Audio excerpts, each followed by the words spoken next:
Hi there, welcome to Podcast is Broken. It's where we take Canadian news and politics and make it funner. I'm Brittlestar. I'm Steve Boots, and it's more fun. I'm Lisa, and it is the funnest. There we go. That's, of course, none of these are our real names. These are all our anonymous AKAs, as it were. Except our faces are out there. Yeah. So, we're talking about some interesting stuff this week, and I would like someone to remind me what that is. I think we're going to open with Naheed Nenshi. We're going to talk about the Nenshi. Yeah. The Nenshi news. The Nenshinator. Yeah. So here's the thing phrase that I haven't told you, either of you, this actually, but I have messaged Naheed and said, listen, if you want to be on the podcast, just say the word. Maybe I'll talk to you. And I wasted wearing my orange shirt today for nothing. You can still wear it again. It's fine. You could have two. It's for all the audience knows you have two. And the people listening at home on their podcasts, they don't know.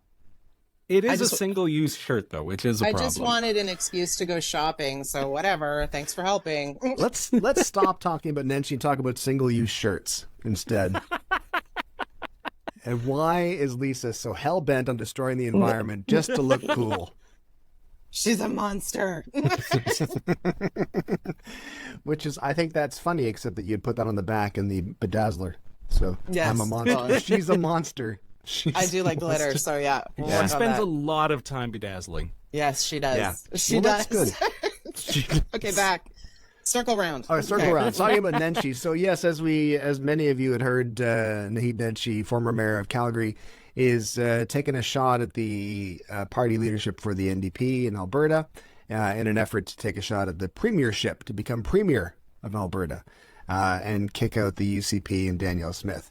I, for one, celebrate this move because I think that weirdly, for whatever reason, and it doesn't make any sense on the surface, no offense, Naheed, but it doesn't make any sense on the surface for Naheed. When you listen to Naheed, he's a friendly guy, he's a nice guy, he's a slightly cartoon character of a guy in the nicest possible way, and he doesn't necessarily jive with this sort of macho Alberta view that many people seem to have. What are your thoughts?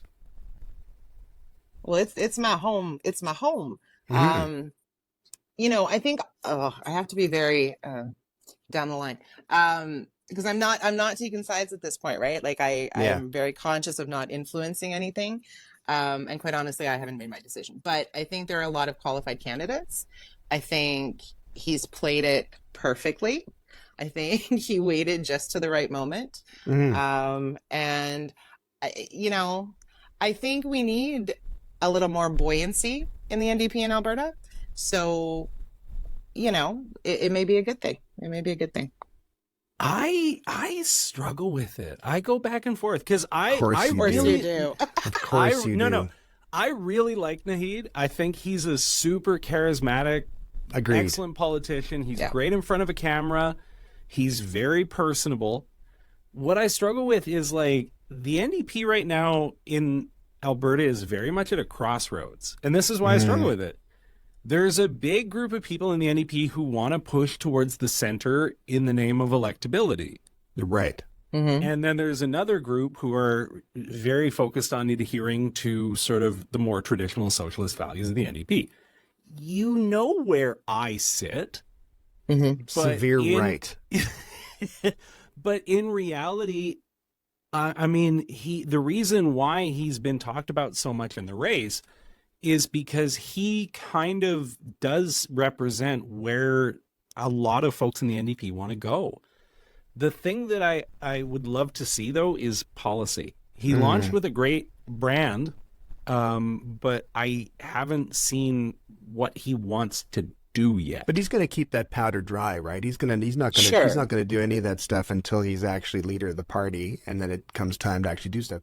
But I feel like I think one of the things that's great is that he does have, I think, to compete with Danielle Smith, you need star power. I think you need that X factor star power, and as unfair as that may be, and no matter if that means a better qualified, candidate doesn't get elected or chosen as leader, I think that the public is so it's hard for them to see beyond the superficial, and they just need to know a name that they know. And they're like, well, he was pretty good for Calgary, wasn't he? And that's kind of the view, isn't it? Is that the view?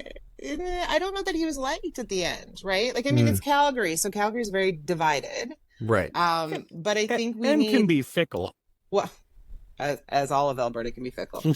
I mean, Edmonton's golden. Like, we're good, right? We don't need to worry, I don't think. Right. But I think we need... I'll give it to Dani. She is an eloquent speaker when she's scripted. She is charismatic to her base, right? Like, they really, they take what she says, and she can hold a room.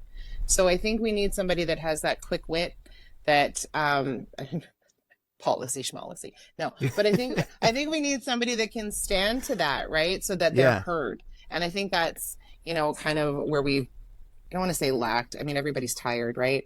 But I think we need something that's going to be on par with that charisma to get the attention of the people who aren't listening to NDP policy.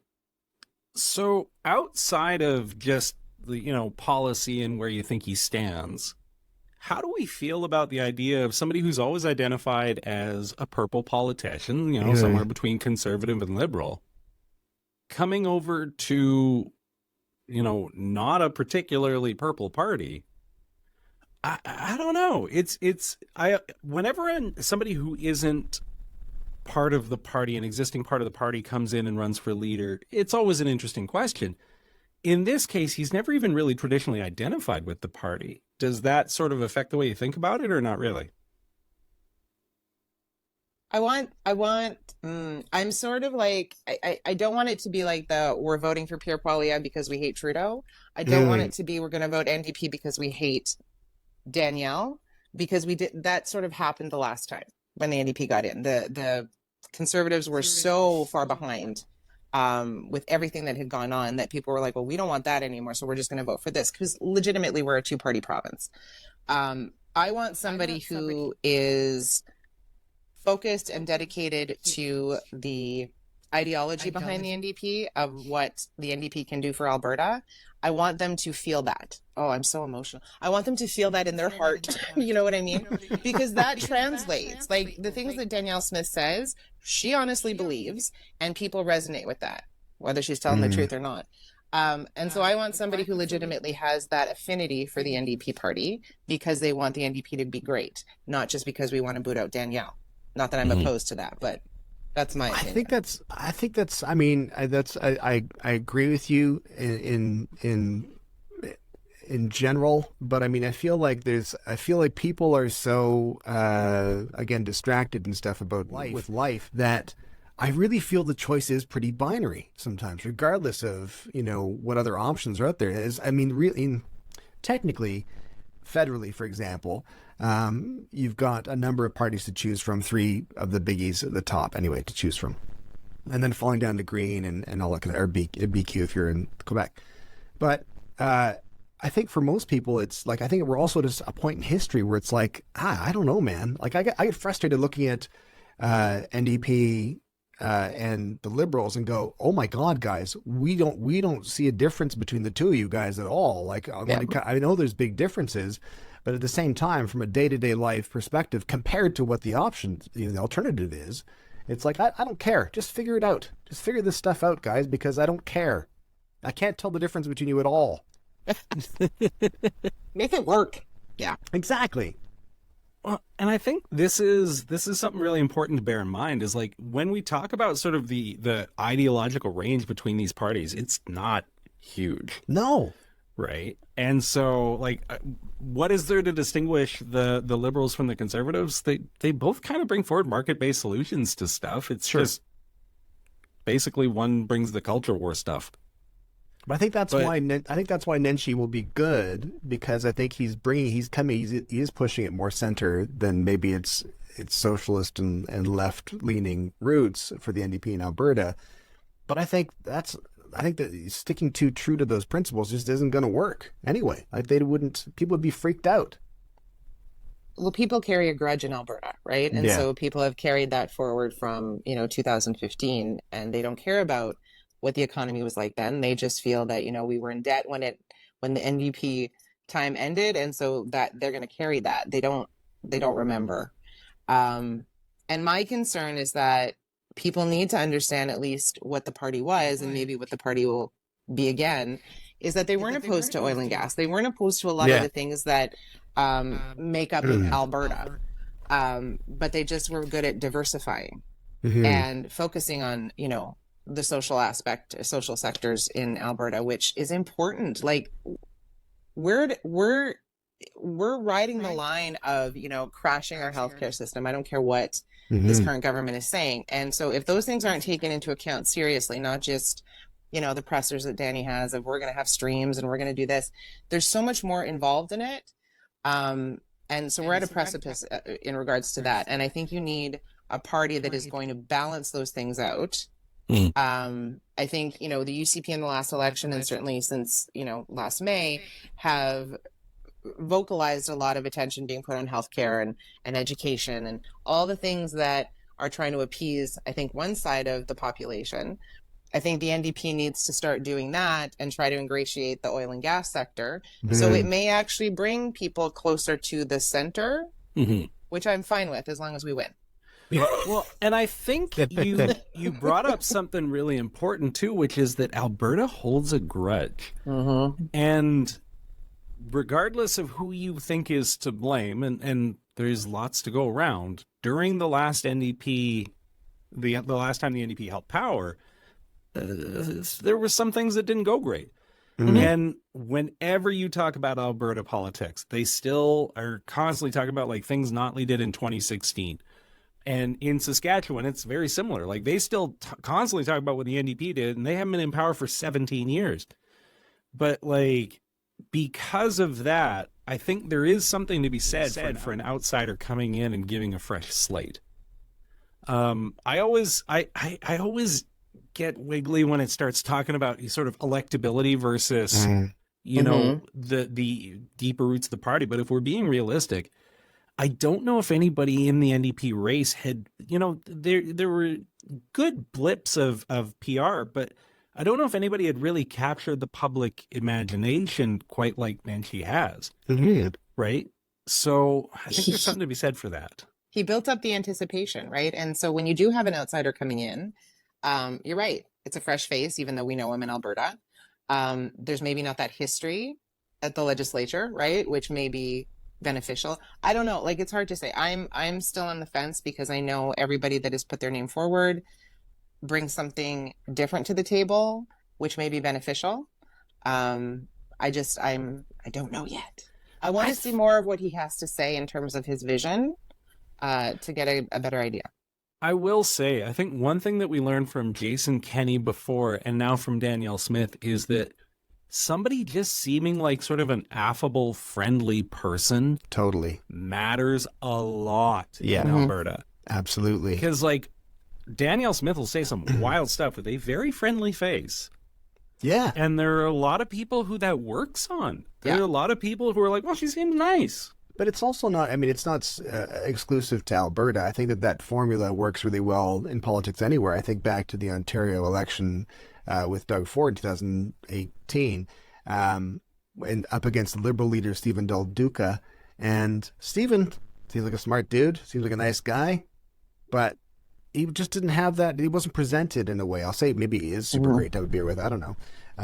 But he wasn't presented in a manner that made the public feel like, yeah, this is my guy. Whereas Doug Ford was kind of like, maybe we could get some hash afterwards. You know, like maybe we can. I think that's why I'm doomed to be frustrated by politics, because like Del Duca was a policy wonk. Yeah. And like as a policy wonk, I'm like, yeah, let's talk to the policy wonk guy. And the media really just took no great interest. And like Del Duca was a policy wonk, but he didn't craft like a story for the campaign and didn't craft a character like he kind of needed to. And Nenshi's so natural at it, right? Like he's just in front of a camera. He's just comfortable. He's himself. I think you can picture him, and I'm not sort of overselling Naheed Nenshi here because I mean I don't know. I mean I would like to see him win, but at the same time it's like I'm not voting in the Alberta election.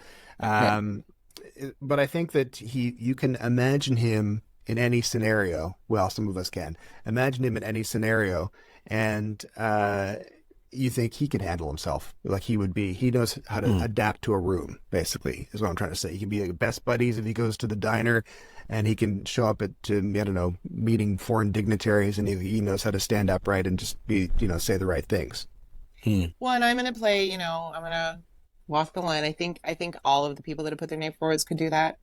Sure. I just think that because we're at such a crossroads right now, we either need to shake things up completely, whatever that looks like, and potentially reconstruct the party. Because, like I said, they hold a grudge. They still hate Pierre Elliott. Like we still hear about it. 1982. Like it's ridiculous, right? So we'll see. And regardless of who it is, I think they need to focus on the rural elector, right? Rural electors. Rural, I can't, that's the one word. That's where it's going to be win or loss, like moving to 2027. I will say one thing I've appreciated a ton about the NDP race so far is that, number one, there's strong candidates, but it's stayed positive. Nobody's playing dirty pool. Yeah. Nobody's shooting shots. Everybody's just saying, like, it really does feel like people are trying to express different visions for the party. And that's kind of rare in leadership races these days. I hope it stays that way.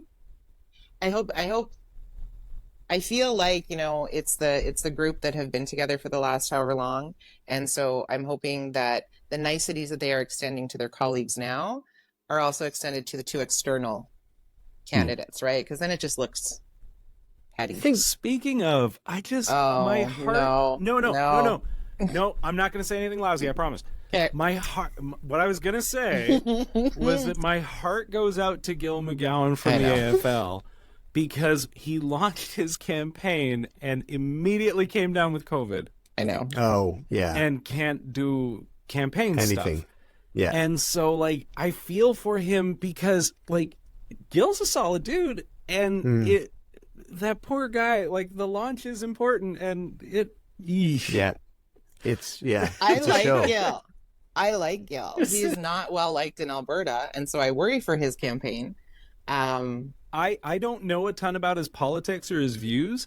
I just know that, like, that is about as rough a start to a campaign as can be found. Yeah, that's horrible.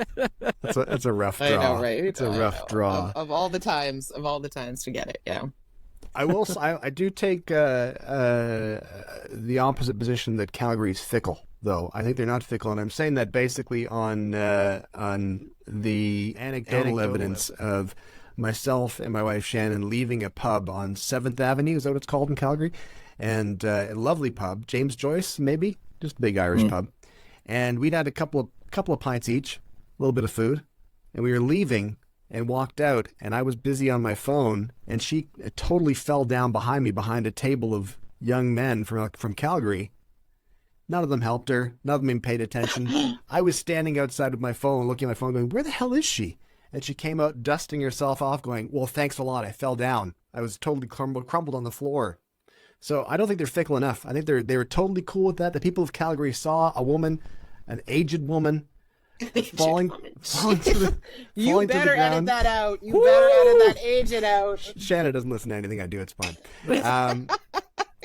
An aged woman, an elderly woman crumbling to the ground in Calgary. Nobody cared. Calgary's not fickle. Calgary couldn't give a damn. That's my thing. It's anecdotal, but I feel strong. She broke a hip. And they say Fuck that's you, Calgary. They say that's when the hard times really begin, right? So you got to be careful. Exactly. Yeah, exactly. That's right. On the floor of a pub in Calgary. That's where the hard times really begin. Although I hear when you get the new hip now, they install like a pistol holster on the side, like RoboCop. Is that in Alberta? In Alberta, yeah. It's absolutely right. Exactly. We're looking to the future. She also gets a free Lethbridge flag tattoo as well on her back, which it's been great. I've been trying to color it in. Most figured it out. Circle back. Circle back. Yeah. So I think. I mean, I think that I think it's such a binary thing right now, and we're at this weird point for whatever reason. This is what I was going to lead into is that with the UCP and then having the NDP, which is a pretty wide spectrum. I mean, just on the surface anyway. And then looking at the Conservatives and the Liberals, a little less of a wide spectrum federally, but same idea of like, okay, pick a side, people. We have to pick a side. And one of the things I think, though, but you're talking about keeping things nice and civil and all that kind of stuff we talked about last episode, but I think, again, anecdotally not based off Shannon falling down in pubs, is that watching some numbers on social media, I think people are starting to fatigue a little bit with the angry, yelling, things are horrible routine. I think that's starting to diminish a little bit. I noticed the numbers on Pierre Poilievre's video. I was going to make fun of it because it looked like another green screen, which is really filmed really weird. It's filmed like I'm filmed now. Like everything's totally blurred out in the background. And I thought, maybe I'll make fun of it. I looked at it, I was like, oh no, it's like the tweet has 60,000 views in a day. No one's going to know about this. Like no one's going to be aware of the joke or anything. But that was vastly different from his last video, which was similar style, which did hundreds of thousands of views. So do we think people are tiring of it? Do you think it's going to come to a point where we're going to see Naheed Nenshi, for example, leading the way and go, you know what? He wasn't a complete dick. That was pretty good. It's a good campaign slogan. I think vote for Nenshi, not a complete dick. No, not a complete dick. The complete dick. You have to there needs to be a little bit of space for the dick. Room. Some swagger. Yeah. The thing is, like, I think anger is hard to sustain, right? Anger is, one of those things that like it burns through its fuel fast. Well, we saw it in the beginning of this episode with Lisa with her technical problems. The rage. Yeah, she burned through that rage fast. Such fury. Yeah. Look at how happy I am now. But this is it. You boil through it. And I think that kind of happens. And I think, don't underestimate Canadians. I think they'll catch on to the game as because you can only go to the well so many times with that sort of thing. Yeah. I think so too. It's like, I think it's interesting. I was reading in relation to, because we were going to also talk about the choice of words and saying things that Canada's broken, which kind of leads into this conversation as well, about how people are going to get tired of that routine. And I was reading an article, an opinion piece in the Globe about why is Joe Biden going to be electorally defeated? Like why? Why is that happening? The economy is better in the States than it has been in ages and blah, blah, blah, all that kind of stuff. But people are repeatedly told things are terrible. But after a while, and things, to be clear, things are terrible for lots of people, and that needs to be fixed. Absolutely. It's whenever I come out in support of public health care, I always get some people commenting saying, nice for you, you have a doctor. And it's like, yeah, it is. I would like for you to have a doctor too. That's the whole point. So I understand things needs to be fixed and things are terrible for some people, for sure. But en masse, in general, surely at some point, people are going to go, I don't know if things are quite that bad. If I think back, maybe it's like, as they're shopping in the mall and they're watching a ranting video about taxes and you're going, well, we just came out of the Nike outlet store. We did this and we just went for dinner here. And I don't know. Maybe, are things that bad? Are people going to catch on to that? I think people adapt. That's the thing. We adapt, right? We've had bad economic times in the past, maybe not to this degree. But I think, we learn to adapt. Not that we accept what is happening. Like we should always be, striving for change and to make things better. But sustaining anger is exhausting. It's exhausting. We saw it with the convoy. Everybody was mad and flying flags. And then as they would have their every weekend rallies, they got smaller and smaller and smaller because you just can't sustain that. Like you can only be angry for so long. So I think, I'm maybe I'm fickle. I'm hoping that people are going to get tired of that rage baiting that Poilievre does and want to see something new. And maybe that's where the other parties will swoop in after not really doing too much and, surprise people with their messaging. Well, this is what I worry about, right? With all this constant negative messaging, if there isn't a satisfying answer sitting out there, people just tune out. People are just like, well, it's going to suck no matter what we do. Yeah. So, yeah, this article referred to the fact that in the U.S. there is no recession, but there's a vibe session. And it's, I mean, I like that. I like that term. It was like, yeah, you're right. It was basically Vibes are down, the man. vibes are down, but that's basically it, though. You look around, you're like, wow, unemployment's really low, and I'm not saying everything's great. It's certainly not in the U.S. and not in Canada, but at the same time, it's like, I think you hit the nail on the head by saying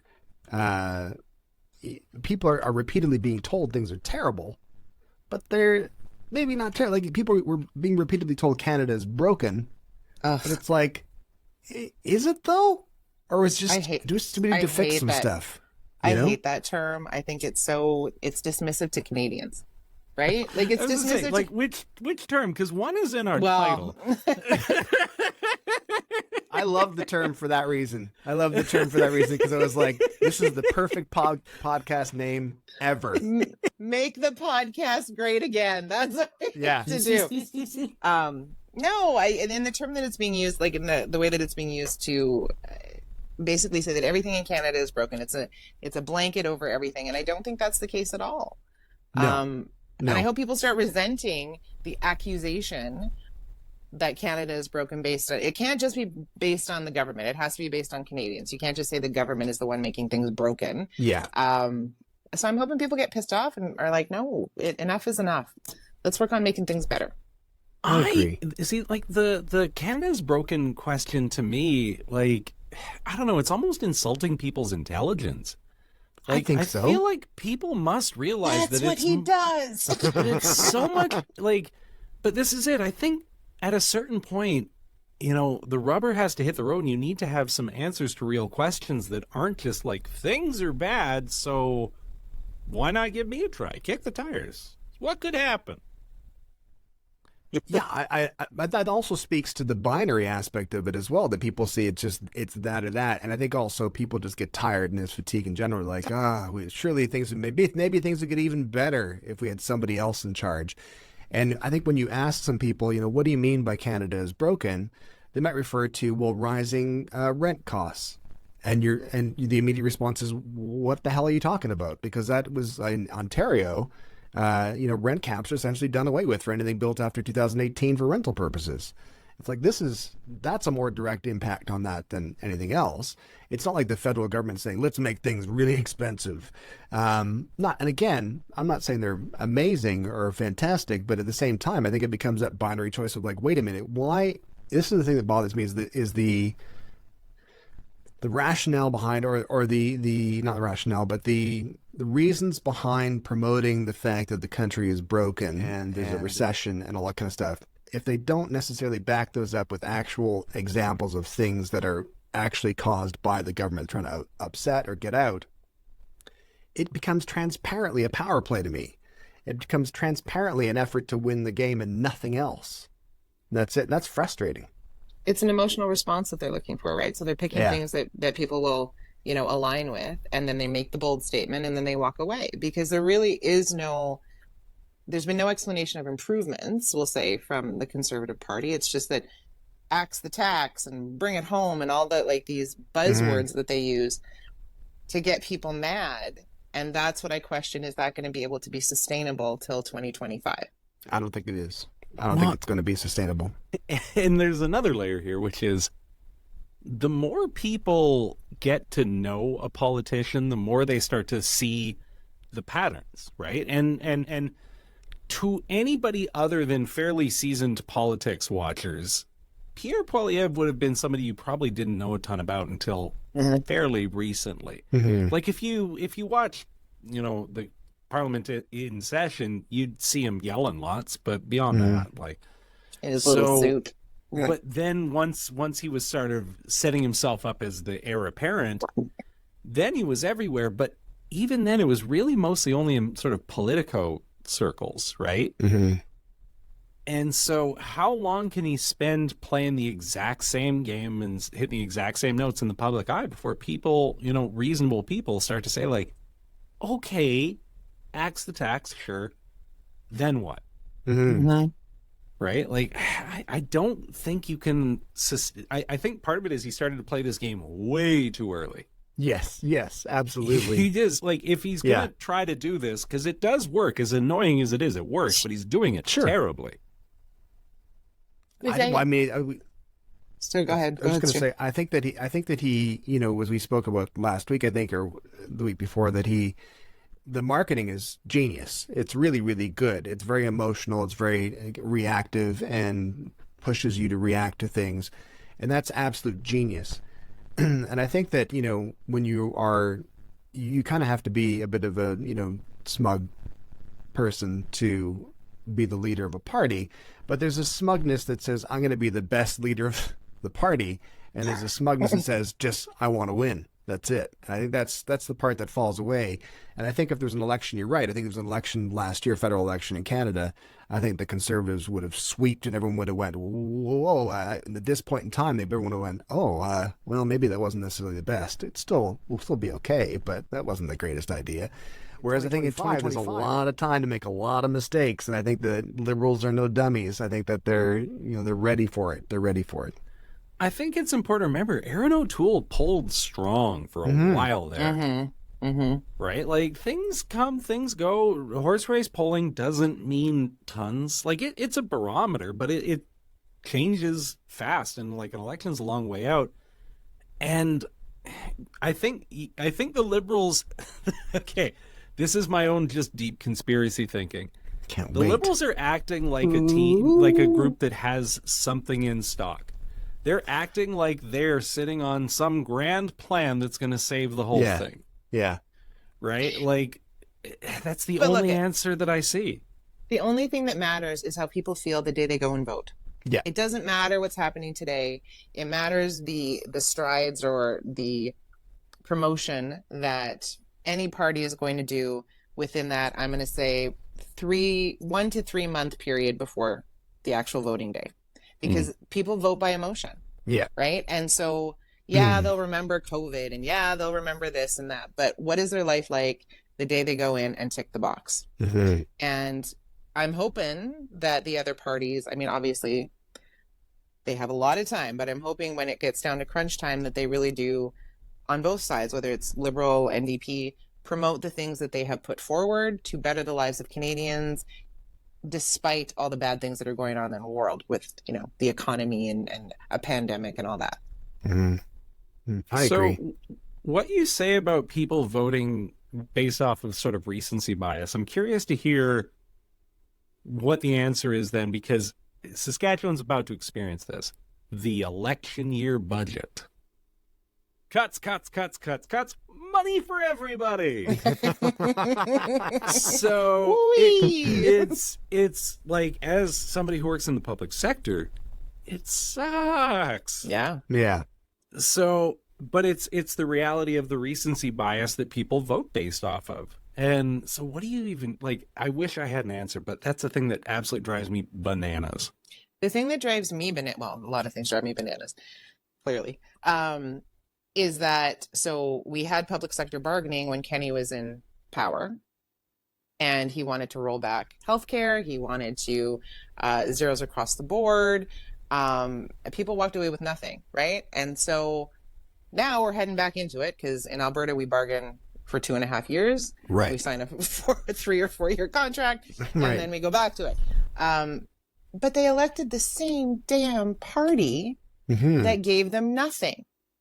And I will never understand people who vote against their best interest in that respect. Like, I get it. You don't like the NDP. Yeah. But you have to strip all that shit away and actually look at the reality of the policies or the reality of the things that are moving forward. And Danielle Smith, there must be a con playbook somewhere where they all share. Maybe there's like a Discord, I don't know, where they talk about how they're going to sway the information and give snippets, which will catch people's attention, but not give the full facts. And 90% of people who go out to vote haven't done their research on the full facts, right? And they won't. That's the thing. They just won't do it at all. I know. And I also think one of the things that's overlooked is, I think that in all this conversation, it seems like everyone's very, very eager to just forget that the pandemic happened, whereas I think that we have to realize it had a tremendous, massive psychological impact on everybody in a variety of ways, beyond all of the anti-vax movement to the people who were like, you know, COVID freaked out and all over the place. And just in general, it was like life suddenly took a turn that no one was expecting globally. And I think people they just kind of want to get past that. They just, I hate this conversation of, it's crazy how much money the government spent in the past 5 years. It's like, what planet are you on, man? What planet are you on? It doesn't make any sense to me. This is the 4-year anniversary week. Yes. Of everybody being sent home. Yeah. I think the thing with COVID is it changed people. I think it changed people. Mm-hmm. But also it just amplified where things were cracked or broken. Yeah. Right. That's and it's only take. consistently gotten worse. And so people see that and federally at least blame the people in charge federally when it was broken before. And it was primarily broken on the provincial levels, not the federal levels, sure. right? Right, yeah. But that's chapter 2 in the Con playbook. You blame the feds. So Right. No, you don't blame the feds. You blame a different level of government. Right. Always a different level of government. Yeah. I think fair. A big part of what happened was one of the ways that people are insulated against extreme thought is community, right? Being surrounded by people who are able to say, I think that guy might be lying to you. Yeah. Or who are able to say, that might be nuts, right? Being surrounded by a variety of opinions, a variety of perspectives, because it also, that breakdown of community that happened over that period of time meant that a lot of people's crossing of paths with minorities, marginalized groups, people from different socioeconomic classes from them, a lot of that stopped. And so if you're a teacher, in a lot of cases, the only other adults you see are teachers. Yeah. If you're a construction worker, in a lot of cases, the only other adults you see are construction workers. Yeah. And so what happens is you wind up with these ideological pockets that are all over the place that are getting pushed farther and farther apart from one another. Mm-hmm. And I think that's a big part of it. And so that sort of divisive storytelling around Canada's broken and all that stuff just feeds into that, right? If you're a part of a group of people who are all saying, everything's bad. Yeah. Just gives you more. Yeah. Throws red meat to it. So do you think the Canada, remembering back to 2020, 2021, do you think the Canada broken focuses on that moment in time when, like you said, people were in their little pockets, not experiencing other groups, the real world per se? Do you think that's what he's leaning on? Or is he really because I think people have, holding a grudge, I think people have carried that forward and applied it to everything, right? That divisiveness. So how do we get that? How do we get over that? I think you're right. I don't have the answer for how we get over it, but come on, man. We got 23 minutes left. But I think the feeling that he's capitalizing isn't just an economic one; it's a social one. Because something that happened during COVID that I think kind of gets overlooked, and I don't want to talk about COVID in the past tense because it's not in the past tense, but during the sort of the peak of COVID is something flipped in people's brains where public spaces began being treated like private spaces, where sort of some sense of social consideration disappeared somehow. And it's not massive, but it's pervasive and it's subtle. People are just jerks to one another in a way that they haven't always been jerks to one another. And there's sort of an overt hostility in a lot of social interactions.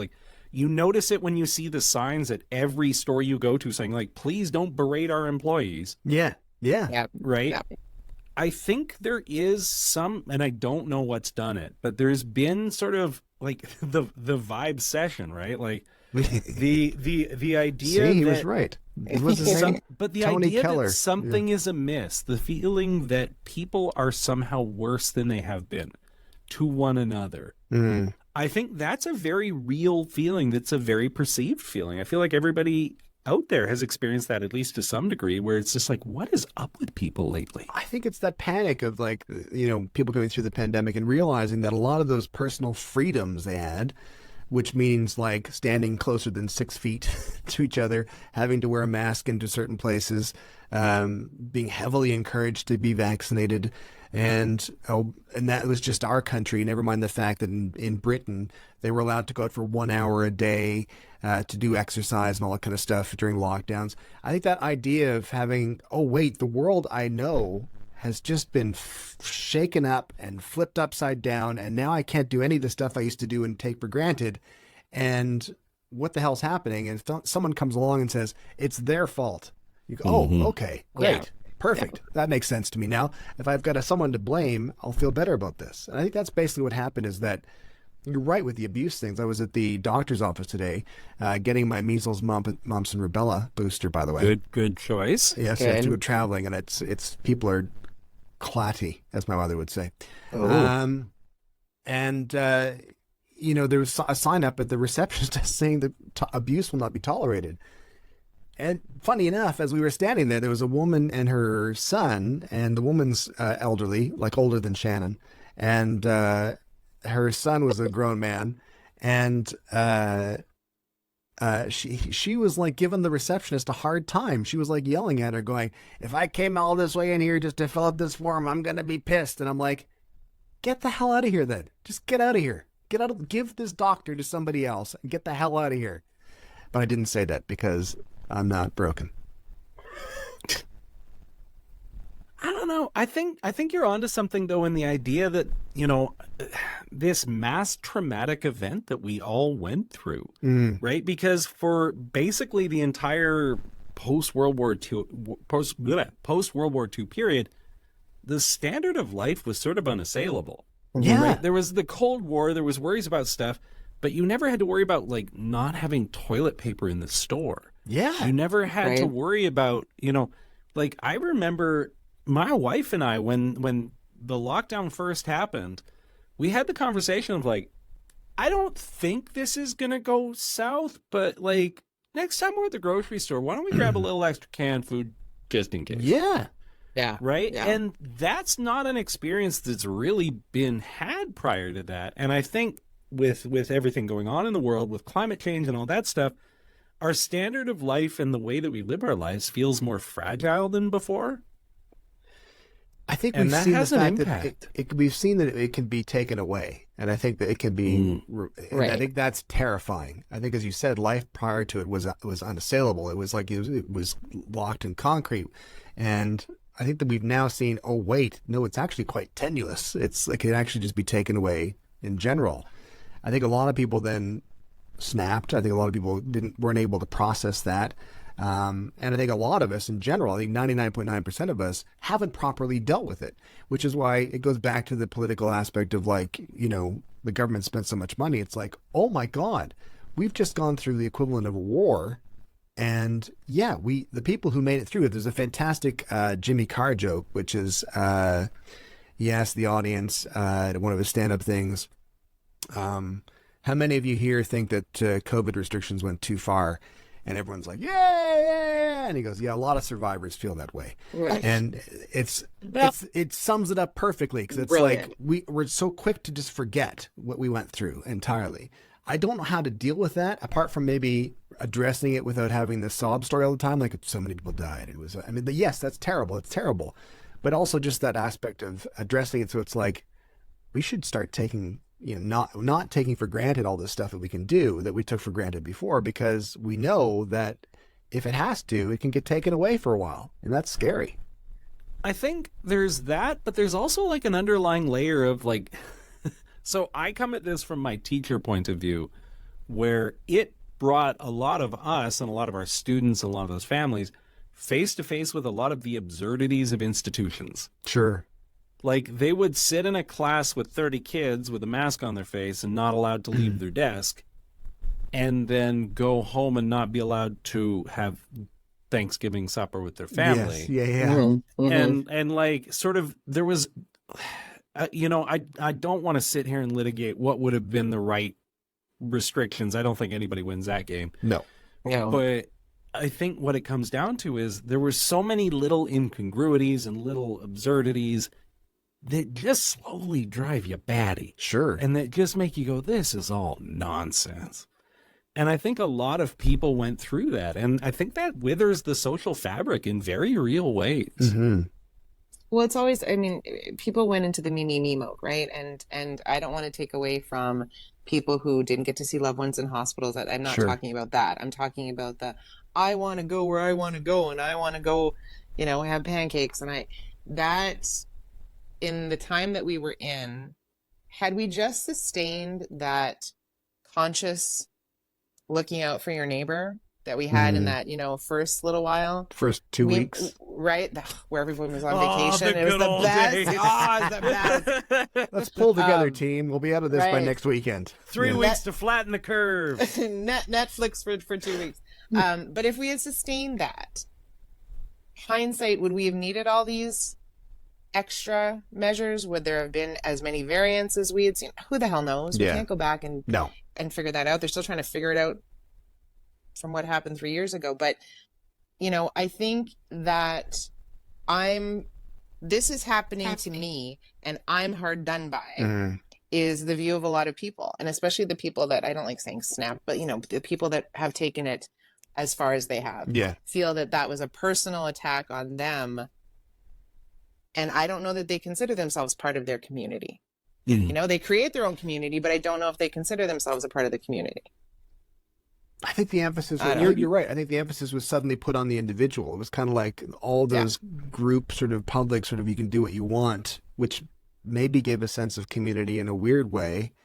Suddenly was like, nope, you're on your own. You just have to do this. And I think a lot of people had a hard time seeing, and I'm not just saying, I'm saying everybody had a hard time with some aspect of, I'm going to restrict my ability and freedoms for the benefit of me and the benefit of my family, and I'm going to do it for my community. And then I'm not sure, there's more people leaning on the me side going, well, I guess I'm just going to take care of me and I think I'll be fine. So what's the big deal? And also, exactly as Steve said, I think, one of the things that sticks out in my mind all the time is taking psychology in college. And it was the third time I'd taken it. I actually was in university. I had taken it in Conestoga College. I took it again at Wilfrid Laurier. And then I took it again at Queen's because who doesn't love taking first year psychology? Right. And it's a sought after class. It is. And I remember the last class I took, I was so frustrated because I thought, surely I'm going to do really well in this. But the professor's style of teaching was that she would say, well, there's this and this and this, and this is, we believe this, and we believe this. And I'd be like, great, notes. And then she'd be like, and here's why that's wrong. And I'd be like, for fuck's sakes. Damn it. Cut to the end. Cut to the chase, man. I don't need to know. I don't need to see your. This isn't long division. I don't need to see your work. Just give me the answers. And I think that was happening in real time with the pandemic, exactly as Steve said, where you were getting Dr. Tam and you were getting all the health professionals and government people and all the institutions just doing their best guesses because nobody had the answers. And it was like, listen, and then you start to notice all those incongruities and you notice the fact that, well, that doesn't make any sense if we do this and we do this at the same time. That doesn't work out, surely. And that's hard to process because, again, our life prior to that was very, relatively rock solid. At least we seemed to think we'd figured it out. Well, and there's also something to be said for the fact that, like, desperation kills empathy. And there were a lot of people for whom it was like, okay, work from home, make some sourdough.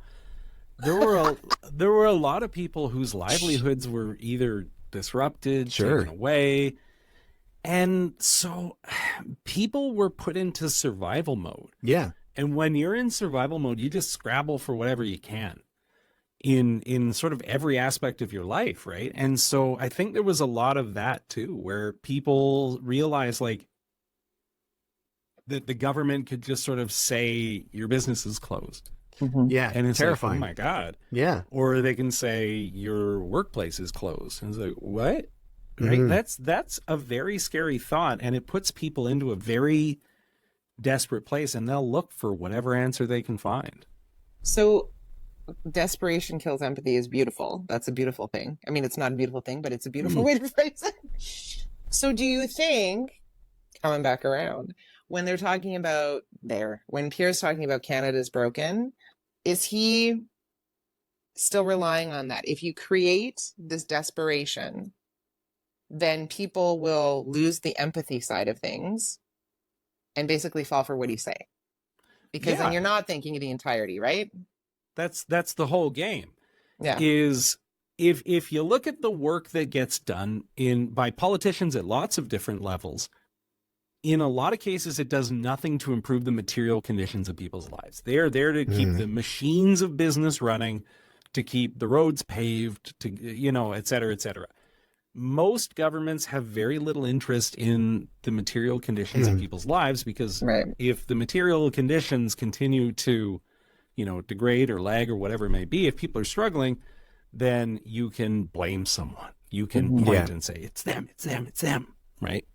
And that's easy to reroute, right? Fixing problems is complicated. Blaming problems is easy. Right.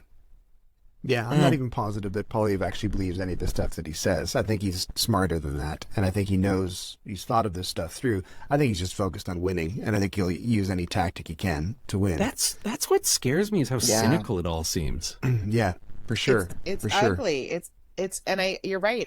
He just wants to win. He just wants to hold the position, which is scary, because what happens if he holds the position, right? Where are we going to be? I think best case, it's doesn't do anything and nothing happens. And worst case, he has reason or plans to do something terrible. And I don't think that's the case. I think it's more of the former. I think what's going to happen is you get into a position and go, this is pretty cool. All right. Now what? Guess I can go back to not wearing t-shirts. That's good. See, I view it a little bit of a different way, because in my mind, Poilievre strikes me as a very specific archetype of person. And I think everybody has experienced this, the sort of nowhere but up person. Like, I will get the promotion. I am going to get the bigger, better, badder job. And he strikes me as a man who looked at the country and went, well, what's the biggest job? That's it. That's now, and you can trace it. It's his life path from when he was like 16. Sure. But once you get to the top, where is there left to go? Well, to some extent, there is a pretty coordinated international conservative movement through the IDU, and that's where Stephen Harper wound up. Right? That's where he, if you want to term it, climbed to. And he's now tremendously influential internationally. So, if Poilievre is a climber, then what's he going to do to endear himself to that sort of crew? And sort of, it's hard to say, right? Does it become a competition to see just how conservative one can be? Austerity for all, right? I don't even think terrifying. I don't think he's thought that far, to be honest. I really don't. No. I think he's focused on 2025, and that's it. I think that's his target. Which think he's just a dog chasing a car. I don't know. I think he's a long game guy. Well, I mean, maybe. I guess we'll find out. I always think back to the Rick Mercer piece on Poilievre and how he could retire at 31 or 32, whatever age it was, and the ripe old age. Yeah, and I think that that's, to me, that's like, we seem to have forgotten that aspect of him. Is like he is a career politician, and there's nothing absolutely terrible about that, but there's nothing endearing about it either at the same time. Which brought me to I wanted to ask a question before we sort of start to wrap things up. Have any of you, either of you, been contacted by a poll, like a voting poll for federal politics? Nope. No, neither have I. Which is really weird. I mean, we still have a landline. Surely we're suckers for that kind of thing. Well, so this is a huge problem with polling in Canada, is just getting access to broad demographics isn't the easiest thing. And you've got some companies, I won't name any because I don't want to be sued, but you've got some companies who just sort of take who will answer the emails, and they wind up with very skewed polls. And there's some poll companies, I was shocked, and again, I'll probably follow your lead and not look for any litigation. But there's some poll companies that I thought, the results are weird. And so I went and sort of did a little bit of onto their own website, and it's like there's pulling from less than 2,000 people, which is whatever.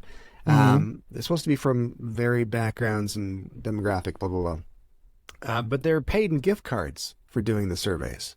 And I thought, okay, well, this adds a really interesting and should be notable element to the poll. I'm gonna challenge that. Okay. Because I have actually got personal experience with this. Mhm. A couple of years ago, Is that how I you got signed that up cool mic? for... He gives out gift cards. No, I signed up for this little like online survey thing. Sure. That was like, you're on this list, and every now and then you get a survey and you'll get a gift card for it. Sure. And that was just sort of the deal. Was it? And like, I don't know, I got some, I don't know, I think they were like skip the dishes gift cards or something. Yeah. And it was in no way connected to the content of the poll. It was just how the agency did. Now, this was almost exclusively for like, sort of like consumer product surveys. Yeah. So Yeah. I don't know Yeah. if political surveys fall under the same category. Right. I'd be But interested to know, because we don't get the calls, and I always wonder, I'm like, why did nobody call me? Yeah. What's the question? How are they asking the questions, right? Are the questions skewed? I don't buy polls. I don't believe polls for that very reason. I wait till election day and then we see.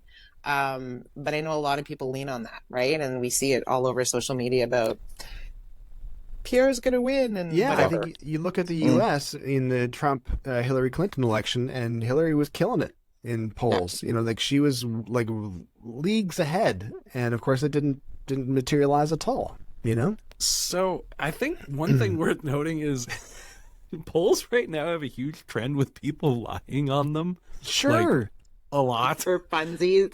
For like literally, there's just a ton of mischief makers out there, because like for Angus Reid, for example, I'm just naming them because I know how this works. You can just sign up on their website to be on their list. Yeah. And so there's not a lot to stop mischief makers, and I'm suspecting that most of those companies have something similar where you just sign up to be on the list.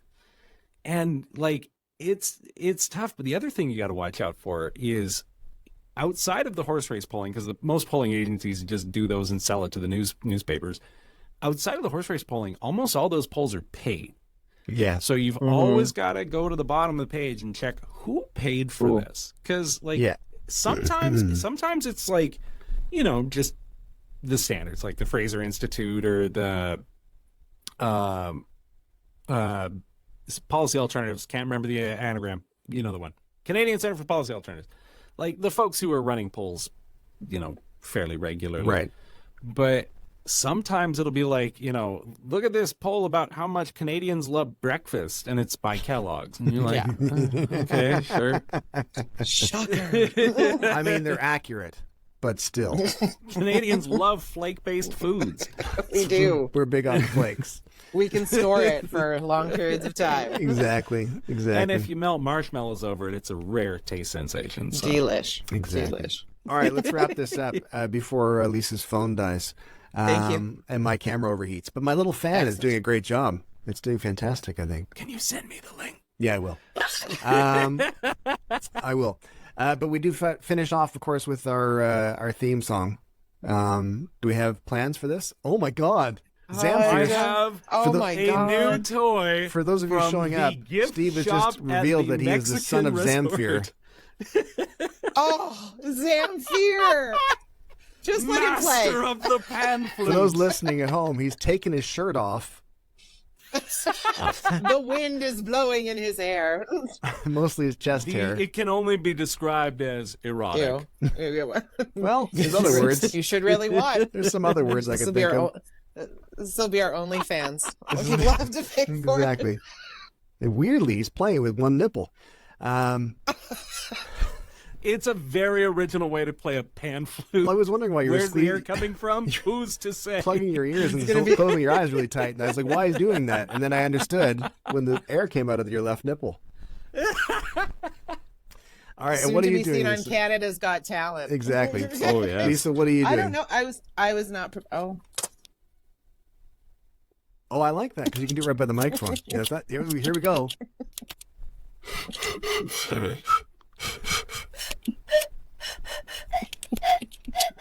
Podcast is broken. Podcast is broken. Podcast is broken. Podcast is broken. Podcast is broken. Podcast is broken. Podcast is broken. Pan flute is harder than it seems. I think we're going to see a lot of young couples using that as their wedding song. We are grown-ass adults. This is what I feel like we can all agree that it's just that song is now for the world. I think it's like Leonard Cohen's Suzanne. It belongs to the world now. Exactly. A Christmas album will be coming soon. Stay tuned. Oh, that's going to be good. That's going to be amazing. Yeah. All right. Thank you so much for listening and or watching. And we'll make sure you subscribe. It's podcastisbroken.substack.com or podcastisbroken.ca if you want to keep it simple. There's a bunch of other episodes there. There's transcripts. There's this episode. And gosh, who knows? We even look cute in the banner as well, I think. I hope Shannon changes the locks. She'll never listen to this. She'll never hear it. I can say whatever I want. I could have just left. I could have left her on the floor of that pub in Calgary. If anybody out there has Shannon's contact information. Okay, the show's going to end now. Okay, thanks, Slide into the DMs. Take care of yourselves, folks. Bye.